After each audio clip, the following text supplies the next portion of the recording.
વિશ્વ આદિવાસી દિનની ઉજવણી કપરાડા અને નાના પોંઢા તાલુકામાં ભારે હર્ષોલ્લાસ સાથે કરવામાં આવી. નાના પોંઢા, સુથારપાડા, ધારણમાળ અને સુખાલા સહિતના વિસ્તારોમાં આદિવાસી પરંપરા, સંસ્કૃતિ અને એકતાની ઝલક જોવા મળી હતી. નાના પોંઢા 4 રસ્તા ખાતે તાલુકા પંચાયત પ્રમુખ મનીષાબેન પટેલે ભગવાન બિરસા મુંડાની પ્રતિમાને હારતોરા કરી વંદન કર્યું હતું.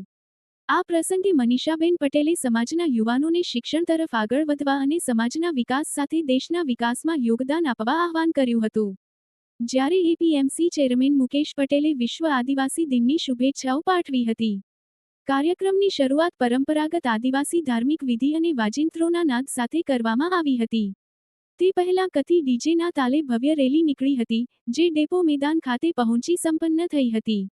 રેલીમાં મોટી સંખ્યામાં સમાજના આગેવાનો, યુવાનો અને લોકો પરંપરાગત આદિવાસી પોશાકમાં જોડાયા હતા, જેના કારણે સમગ્ર વાતાવરણ આદિવાસી સંસ્કૃતિના રંગે રંગાઈ ગયું હતું. સમગ્ર કાર્યક્રમ દરમિયાન નાના પોંઢા પોલીસના પીઆઈ, પીએસઆઈ સહિતની પોલીસ ટીમે ખડેપગે ફરજ બજાવી કાર્યક્રમ શાંતિપૂર્ણ રીતે સંપન્ન થાય તે માટે બંદોબસ્ત જાળવી રાખ્યો હતો. આ રીતે કપરાડા નાના પોંઢામાં વિશ્વ આદિવાસી દિને સંસ્કૃતિ, એકતા અને શિક્ષણનો સંદેશ આપતી ભવ્ય ઉજવણી જોવા મળી હતી.